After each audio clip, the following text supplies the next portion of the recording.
ഈ അഗ്നികോണിൽ septic tank പാടില്ല, borewell പാടില്ല, കിണർ പാടില്ല. വീട്ടിൽ തീയിടാവുന്ന ഒരേ ഒരു സ്ഥലം എന്ന് പറയുന്നത് അഗ്നികോണാണ്. അപ്പോൾ വീടിനകത്ത് ആണെങ്കിൽ അഗ്നികോണിൽ നമുക്ക് എന്ത് ചെയ്യാം? കിച്ചൺ പണിയാം. നോർത്ത് ഈസ്റ്റ് ഭാഗത്ത് വെള്ളം സൂക്ഷിക്കുന്നത് എപ്പോഴും നമ്മുടെ അക്കൗണ്ടിൽ പൈസ നിൽക്കാനായിട്ട് നല്ലൊരു ടൂളായി വാസ്തുവിൽ പറയുന്നു. നമസ്തേ. ഒരു വീടിനെ സംബന്ധിച്ചിടത്തോളം ഏറ്റവും പ്രധാനപ്പെട്ട 4 മൂലകൾ.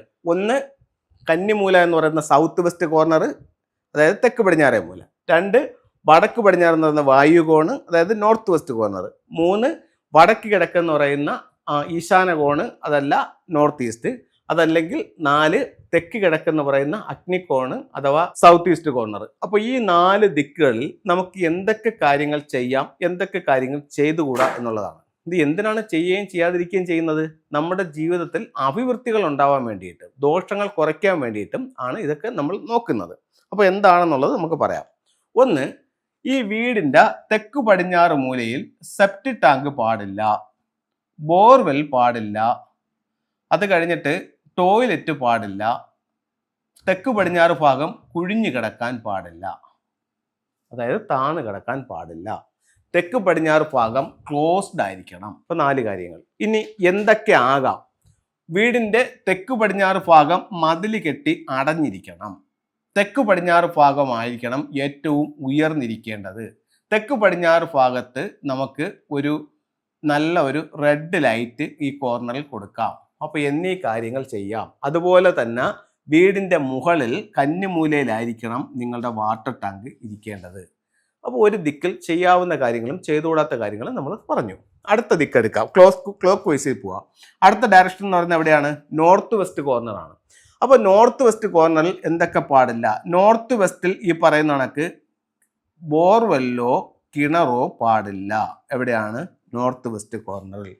വീട് പണി കഴിപ്പിക്കുമ്പോൾ നോർത്ത് വെസ്റ്റ് കോർണർ മിസ്സിങ് ആകാൻ പാടില്ല. അതായത് ഇത്രയും ഭാഗം ഇല്ലാതെ വീട് ചെയ്യാൻ പാടില്ല. അത് കഴിഞ്ഞിട്ടെന്ന് പറഞ്ഞു കഴിഞ്ഞാൽ ഒരു കാരണവശാലും മൂലകളിൽ കൊണ്ടുവന്ന് ടോയ്ലറ്റുകൾ കൊടുക്കാതിരിക്കുക. അപ്പോൾ ഇത്രയും കാര്യങ്ങൾ എവിടെ പാടില്ല?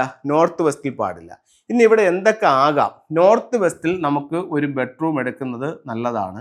അതുപോലെ തന്നെ വീടിൻ്റെ നോർത്ത് വെസ്റ്റ് കോർണറിൽ നമുക്കൊരു 6 റോഡ് വിൻചെയിം ഹാങ് ചെയ്യുന്നതും നല്ലതാണ്. എവിടെയാണ്? നോർത്ത് വെസ്റ്റ് കോർണറിൽ. അപ്പോൾ 2 ദിക്കുകൾ സംസാരിച്ചു. മൂന്നാമത്തെ ദിക്ക് എവിടെയാണ്? ഈശാന കോണം. ഈശാന കോണിൽ സെപ്റ്റിക് ടാങ്ക് പാടില്ല, ഈശാന കോണിൽ ടോയ്ലറ്റ് പാടില്ല. ഈശാന കോണ് നമുക്ക് വസ്തു ആയാലും വീടായാലും ഇവിടെ നഷ്ടപ്പെടാൻ പാടില്ല. നഷ്ടപ്പെട്ടാൽ എന്ത് സംഭവിക്കും? വാസ്തുപുരുഷന്റെ ശിരസ് ഇവിടെ നഷ്ടമാവും. എല്ലാ വീട്ടിലും ഒരു വാസ്തുപുരുഷൻ ഉണ്ടെന്ന് പറയുന്നുണ്ടല്ലോ. അപ്പോൾ ഈ ശിരസ് വരുന്ന സ്ഥലമാണ് നോർത്ത് ഈസ്റ്റ്. ഇത് നമുക്ക് ഇവിടെ കട്ടായാൽ ശിരസ് നഷ്ടപ്പെടും, വീടിന് അഭിവൃദ്ധി പോവും, അപ്പോൾ വിദ്യാഭ്യാസം പോവും. അപ്പോൾ അത് പാടില്ല. ഇവിടെ എന്തൊക്കെ ആകാം? ഈ ഇത്രയും ഏരിയ വടക്ക് കിഴക്ക് ഭാഗം വൃത്തിയായി സൂക്ഷിക്കുക. ഇവിടെ ഭാരം വെക്കാനോ മറയ്ക്കാനോ ഒന്നും പാടില്ല. ഇവിടെ അയ പാടില്ല, അഴല് അശ അതൊന്നും പാടില്ല. അത് കഴിഞ്ഞിട്ട് ഇവിടെ നമുക്ക് ഗേറ്റ് കൊടുക്കാം, ഇവിടെ കിണർ കൊടുക്കാം, ഇവിടെ ബോർവെല്ല് കൊടുക്കാം, ഇവിടെ സമ്പ് കൊടുക്കാം. വെള്ളത്തിന്റെ കാര്യങ്ങളെല്ലാം ഈ ഭാഗത്ത് നമുക്ക് ചെയ്യാം. നല്ല വെള്ളം, വേസ്റ്റ് വാട്ടറിന്റെ കുഴി, സെപ്റ്റിക് ടാങ്ക് അങ്ങനെയൊന്നും പാടില്ല.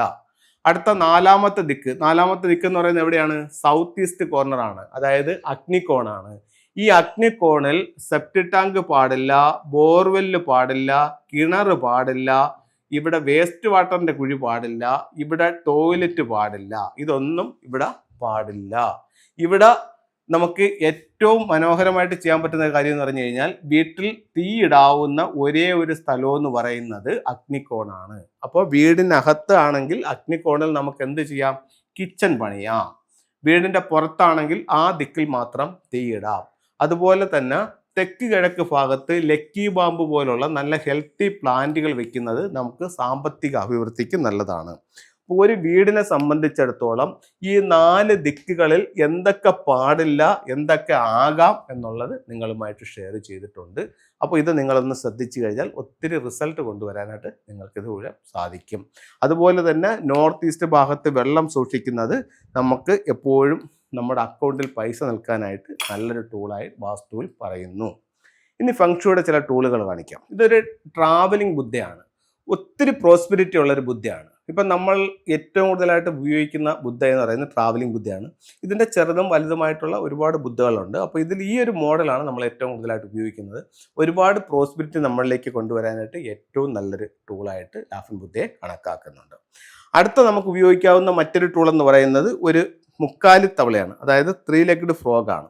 അപ്പോൾ 3 കാലുകളുള്ള ഒരു ഫ്രോഗ് നമ്മുടെ വീടിനുള്ളിലേക്ക് കടന്നു വരുന്ന രീതിയിൽ നമുക്ക് ഇതിനെ പ്ലേസ് ചെയ്യാനായിട്ട് സാധിക്കും. 3 legged ഫ്രോഗ്. അടുത്തതായിട്ട് നമുക്ക് ഉപയോഗിക്കാവുന്ന മറ്റൊരു സംഭവം എന്ന് പറയുന്നത് ഒരു ഫീനിക്സ് ബേർഡ് ആണ്. പേര്, പ്രശസ്തി, അംഗീകാരം, വിജയം ഒക്കെ ഉണ്ടാകും. നമുക്ക് എന്തൊക്കെ പ്രശ്നങ്ങളുണ്ടെങ്കിലും അതിൽ നിന്നെല്ലാം നമുക്ക് ഉയർത്തെഴുന്നേറ്റ് മുകളിലേക്ക് വരാനുള്ള ഒരു എനർജി നമുക്ക് എന്ത് തരും? ഫീനിക്സ് ബേർഡ് തരും. അത് കഴിഞ്ഞിട്ട് നമുക്ക് മാൻഡേരിയൻ ഡക്സ് വിവാഹത്തിന് വേണ്ടിയിട്ട് വെക്കാനും കപ്പിൾസിൻ്റെ ഐക്യത്തിന് വേണ്ടി വെക്കാനും മാൻഡേരിയൻ ഡക്സ് വളരെയധികം പ്രയോജനം ചെയ്യും. അപ്പോൾ എല്ലാവർക്കും എല്ലാ ഐശ്വര്യങ്ങളും ഉണ്ടാവട്ടെ എന്ന് പ്രാർത്ഥിച്ചുകൊണ്ട് നിർത്തുന്നു. നന്ദി, നമസ്തേ.